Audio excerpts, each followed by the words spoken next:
러시아 시베리아 남동쪽에 위치한 이곳. 세상에서 가장 깊고 가장 오래된 장엄한 호수. 시베리아의 진주 바이칼 호수. 우리나라의 3분의 1 크기로 둘레만 2200km에 이르는 이곳에서는 그 크기만큼이나 원인을 알 수 없는 미스터리한 현상이 나타나고 있다. 우리나라의 3분의 1이면 호수 크기가. 과연 어떤 일이 벌어지고 있는 걸까? 1982년 바이칼 호수에서 훈련 중이던 7명의 군 잠수부에게 일어난 충격적인 사건.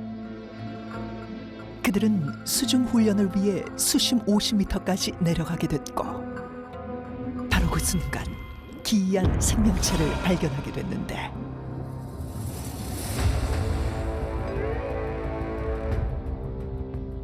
그들이 마주한 것은 바로 크기만 약 3m에 달할 정도로 거대하며 온몸에서 은빛을 뿜어낸 괴 생명체였다. 에? 거기다 그들 주변에 어떠한 호흡장치나 잠수 장비도 없었다는 것. 7명의 군 잠수부는 즉시 괴 생명체를 생포하려 했으나 그 순간 알 수 없는 힘에 의해 수면 밖으로 밀려나갔는데 군 잠수부들은 혼수 상태에 빠졌고 즉시 응급처치를 받았지만 이 중 3명은 숨지고 나머지 4명은 몸이 마비되고 말았다. 그 후 이 사건은 외계인들의 소행이 아니냐는 의혹을 받기 시작했는데 이뿐만 아니라 정체불명의 비행물체가 목격되면서 바이칼 호수에 대한 미스터리는 점점 더 커져만 갔다. 그런데 불가사의한 일들은 여기서 끝이 아니었다. 2009년 4월 미 항공우주국 나사에서 공개한 2장의 위성사진. 그것은 바로 자연이 만든 신비한 얼음의 형상, 아이스 서클이었다. 세계 곳곳에선 이와 비슷한 현상이 포착됐지만 바이칼 호수에서 발견된 아이스 서클은 무려 4km에 달하는 초대형 크기였던 것. 그리고 바이칼 호수에서 끊임없이 나타나는 기이한 현상들. 어느 날 잔잔한 호수에 지하 세계가 열린 듯 원형 구멍이 생기며 소용돌이가 발생했는데 일명 악마의 깔때기. 호수에서. 맞아, 저 봤어요, 저. 사람들은 이 현상을 보고 죄인들의 영혼을 지하 세계로 끌고 가는 것이라 여겼고 유독 호수가 고요한 날에 소용돌이가 더 크게 나타나 사람들을 두려움에 떨게 했다. 어이구야. 무섭다. 바이칼 호수의 미스터리는 이뿐만이 아니었다. 꽁꽁 얼어붙은 호수 위로 고대 도시가 나타나거나 섬이나 배처럼 보이는 형체가 반복적으로 목격되는데 사람들은 이를 바이칼의 기적이라고 불렀다. 그런데 바이칼 호수에선 이보다 더 믿을 수 없는 기이한 현상이 벌어지고 있었다. 2018년 인터넷을 떠들썩하게 만든 의문의 사진. 얼어있는 바이칼 호수 위로 마치 공중부양을 하듯 얇은 얼음 기둥을 의지한 채 뭐야? 위태롭게 떠있는 돌의 형상. 얼음이야? 떠 있어? 얼음이 됐고 그 위에 돌이 있어? 어머? 미스터리한 이 현상은 오직 겨울 바이칼 호수에서만 일어난다는데 이 희귀한 현상이 알려지면서 바이칼 제네의 존재에 대해 전 세계 네티즌들의 관심이 쏟아졌다. 사람들은 이를 확인하기 위해 바이칼 호수를 찾기 시작했고 놀랍게도 바이칼 제네의 신비로움을 눈앞에서 확인할 수 있었는데 어머, 쟤 떠 있어. 바이칼 제는 호수 곳곳에서 포착되어 더욱 많은 사람들에게 알려지게 되었고 수년간 과학자들은 이 현상에 대해 연구했지만 명확한 답을 내리지 못했다. 여전히 밝혀지지 않은 바이칼 제네 미스터리. 그 속에 담긴 비밀은 과연 무엇일까?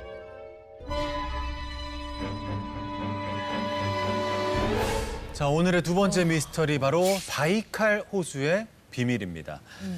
바이칼 호수는요, 1996년에 유네스코가 선정한 세계 자연유산이자 세계에서 가장 오래되고 깊고 또 큰 만큼 미스터리한 현상도 많이 생기는 것 같습니다. 오늘은 그 중에서도 다빈치 노트에서 파헤쳐볼 미스터리, 호수 위에 떠 있는 돌.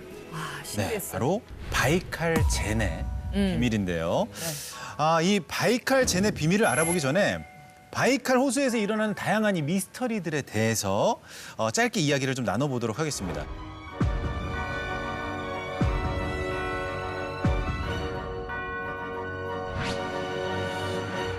저는 개인적으로 아이스 서클? 아이스. 네, 그게 되게 신기하더라고요. 이게 흔히 볼 수 있는 현상은 아니지 않습니까? 네. 아이스서클은 보통 이렇게 겨울철에 얼어붙은 물의 표면 위에서 동그랗게 원 형태를 이루면서 생기는 거를 아이스서클 현상이라고 하는데요. 심지어 우리나라 낙동강이 흐르는 안동에서도 발견된 적이 있었습니다. 이 아이스서클이 발견이 된 적이 있었는데 보통 아이스서클의 크기는 한 100m 정도라고 그래요. 근데 아까 우리 보셨듯이 바이칼 호수에 생기는 4kg. 그러니까요. 4kg가 넘는다고 그래요.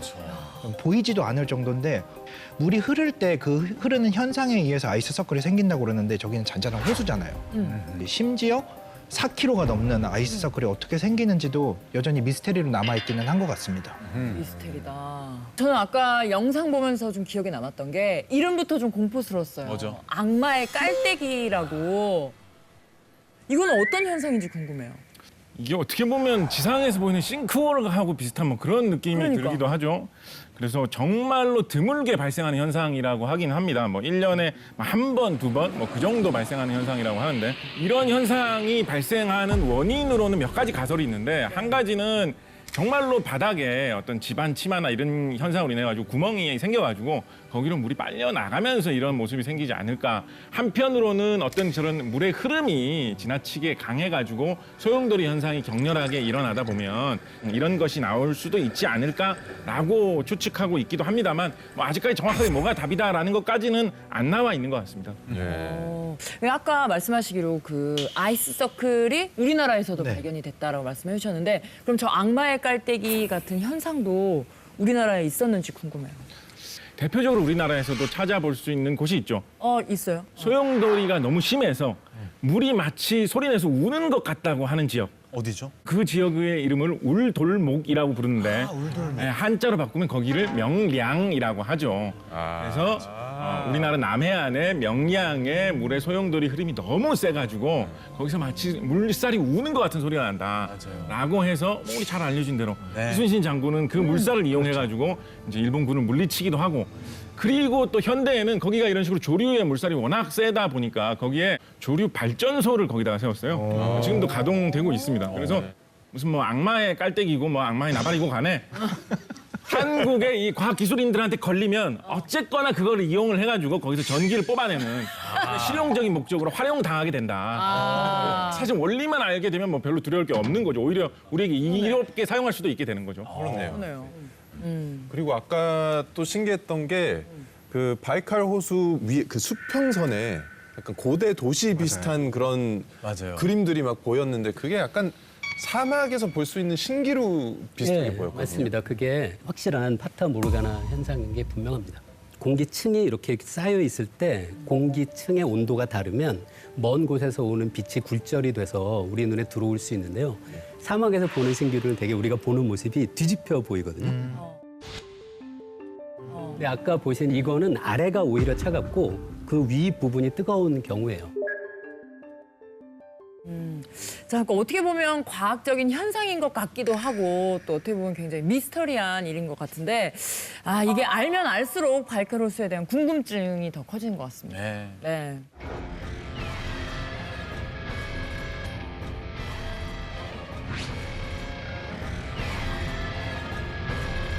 이제 본격적으로 오늘의 주제로 들어가 봐야죠.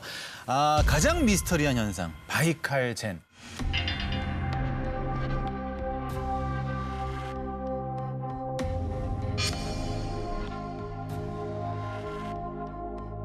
그 겨울이 되면 그 호수 위에서 얇은 얼음 기둥에 의지한 채 균형을 잡고 떠 있는 모습이 바이칼 젠 현상인데 우리가 바이칼 젠이라고 그러잖아요. 이 젠이라는 게 흔히 말하는 참선하다, 명상하다 이런 뜻이거든요. 마치 이 얇은 얼음 기둥 위에서 돌이 참선하는 모양을 가지고 있다 그래서 바이칼 젠 이름도 기가 막히게 잘 지었죠. 두 분은 이 현상에 대해서 어떻게 생각하세요? 조금 합성 같기도 하고 정말. 네. 아니면은 저 말씀하신 대로 얼음이 딱 얼었을 때 그 찰나에 돌을 세웠다가 그 관광객이 그거를 딱 찍은 거야. 그래서 그게 널리 퍼졌어. 네. 아니면 사람들이 옆에 들고 있는데 나중에 CG로 지웠어. 그냥 아니 그 저게 너무 그냥 눈으로 보고 있지만 믿기지가 않아서. 네. 정 박사는? 네, 저도 몇 년 전에 저 돌 사진을 본 적이 있어요. SNS에서 한참 돌아다녔었고 무슨 뭐 외계인이 내려와서 돌을 이렇게 뭐 세워놓고 가서 무슨 이게 메시지가 있다 뭐 이런 석탑 써듯이. 썰이 있었거든요. 그래서 저는 되게 궁금했던 게 저 돌의 원산지? 그러니까 돌이 어디서 왔냐? 돌이 뭐 이렇게 물 위에 떠 있었다가 온 것도 아니고 뭐 하늘에서 떨어졌는지 누가 거기다 갖다 놨는지 이 돌은 어디서 나왔는지가 가장 좀 궁금했는데 어떻게 좀 생각해요? 저도 사실 그게 제일 궁금해요. 어떻게 호수에 갑자기 저렇게 돌이 뚝 떨어져서 있을 수 있을까? 뭐 우주에서 떨어진 건가? 뭐 이런 생각도 해봤거든요. 그러니까 의외로 우주에서 운석 같은 것들이 지상에 꽤 떨어집니다. 그런 것은 아닐까라는 생각이 들 정도로 네. 저도 돌이 어디서 왔느냐가 제일 궁금해요. 그러게요. 근데 사실 운석은 저렇게 밝은 색은 안 나오거든요. 아, 그래요? 우주에서 많은 압력과 열과 이런 것들로 인해서 까맣게 타버리기 때문에 주로 어두운 색이 많거든요. 그래서 그 설명을 하기가 너무 힘드니까 이제 운석 얘기도 하신 것 같아요. 돌이 어디서 왔는지. 운석인 것 같지는 않고요. 말씀하신 것처럼 보통 운석이 갖고 있는 표준적인 형태랑 너무 다르거든요. 그러니까 일상적인 우리가 볼 수 있는 돌처럼 보이잖아요. 네. 일단 얼음 얼기 전에 그 물 바닥에 있던 돌이 위로 떠올랐을 가능성은 전혀 없고요. 당연히 돌멩이는 그 밀도가 크니까요. 아마도 이 바이칼 젠이 관찰되는 곳은 호수의 가일 가능성이 있어 보여요. 호수 가가 가장자리. 어느 정도 언덕이 주변에 있거나 하면 그러면 거기서 언덕에서 굴러내려온 돌이 그 마찰력이 없으니까 그 호수의 중앙 쪽으로 향해서 많이 진행했을 수 있죠. 교수님 말씀 듣고 보니까 사람이 돌을 던지는 걸 수도 있을 것 같아요. 그렇죠. 왜냐면 유명해지면서. 우리 한강에 물 얼 때 보세요. 물이 얼어 있으면 돌 한번 던져보고 싶은 인간 본능이라니까. 없어요. 그러니까요. 사람이 저 얘기 바꿔요. 이게 더 맞는 것 같아요. 이게 더 맞는 것 같아요. 사람이 던졌다. 네, 사람이 던졌다. 호기심에. 물가에 있는 거라면 충분히 가능할 것 같아요. 근데 앞서 보니까 얼어 있는 곳 위에 막 차도 횡단을 하고 있고. 그게 바이칼 그 호가 겨울에 꽁꽁한데요. 예. 겨울에는 그 위를 사람들이 정말 다닌대요. 그래서 아마 다니는 사람들이 떨어뜨린 것이 아닐까? 그런 얘기도 있는 것 같아요. 그것보다 그게 맞는 것 같아요. 던져보는 거. 던졌다. 네. 자, 그렇다면 바이칼 젠. 왜 저런 위태로운 모양으로 호수 위에 생기게 된 걸까요?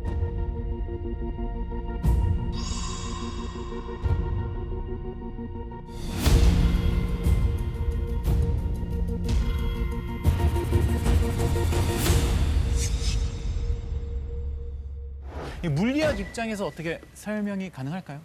그 물리학자 입장에서는 저는 이 가설이 가장 그 합리적이라고 생각하는데요. 제가 생각하는 바이칼 젠의 비밀은 바로 바람입니다.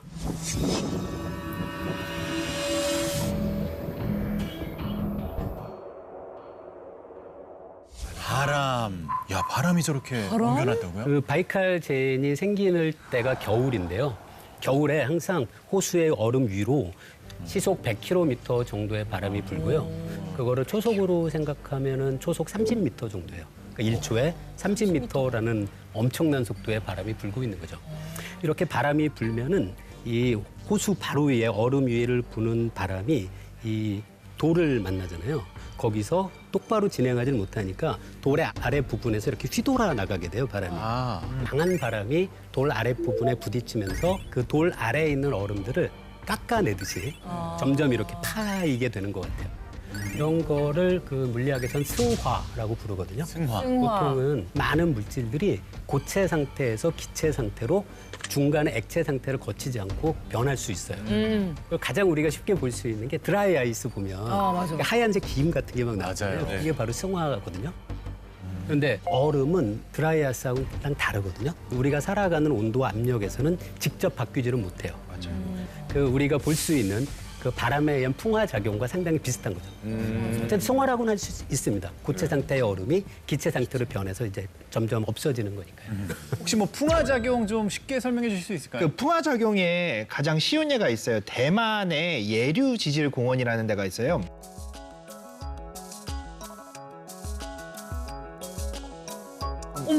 가면은 여왕머리 바위라고 그래가지고 이제 머리가 여왕이 이렇게 딱 한 옆모습 같다. 그렇죠. 여왕의 옆모습처럼 되는데 바위가 사암으로 돼 있는데 목 부분이 1960년대에서 지금 현재까지 보면은 점점 가늘어지고 그러네요. 있는 걸 볼 수가 있어요. 언젠가는 부러질 수도 있는 그런 상태가 될 수도 있을 것 같아요. 저희 몸에 있는 이 지방을 에너지로 하는 거는 이거 승화는 아닌가요? 그건 승화는 아니고요. 그냥 운동을 많이 하시거나 식사를 덜 하시면 연소 작용이에요. 지방 연소 작용. 전에 계산해 본 적이 있었거든요. 햄버거 하나를 먹잖아요. 이 햄버거 하나의 에너지를 운동을 해서 없애려면 얼마나 칼로리 운동을 해야 소모가 돼? 계산해 봤었는데 양손에 50kg짜리 그런 그 덤벨 같은 걸 들고 몇천 번은 움직여야 돼요.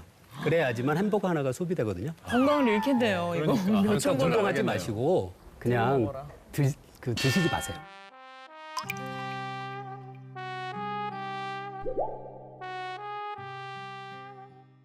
저는 이런 이야기를 들으면 햄버거가 더 맛있게 이게 이 정도의 가치가 있는 거구나. 이게 이렇게나 없애기 어려운 거구나 이런 생각이 들어가지고 귀한 이 더 맛있게 느껴요. 한 입이 귀하지 한 입이. 이 논리를 맛으로 승화시켰네요. 나 앞으로 맛있는 거 먹을 때 이런 멘탈을 가지고 이런 마음가짐을 가지고 먹어야겠어요. 맞아요. 이왕 먹는 거. 그 정도의 가치가 있습니다. 풍요로워졌네요 네. 이야기가. 자, 지금까지 우리 과학자분들께서 이렇게 친절하게 설명해 주셨는데 저 같은 사람은 이렇게 말씀만으로 들었을 때는 조금 헷갈릴 수가 있거든요. 그래서 저희 다빈치 실험실에서 바람에 대한 이 가설을 가지고 러시아의 바이칼 호수를 재현해서 바이칼 젠 현상을 실험해 봤다고 합니다. 오, 대박.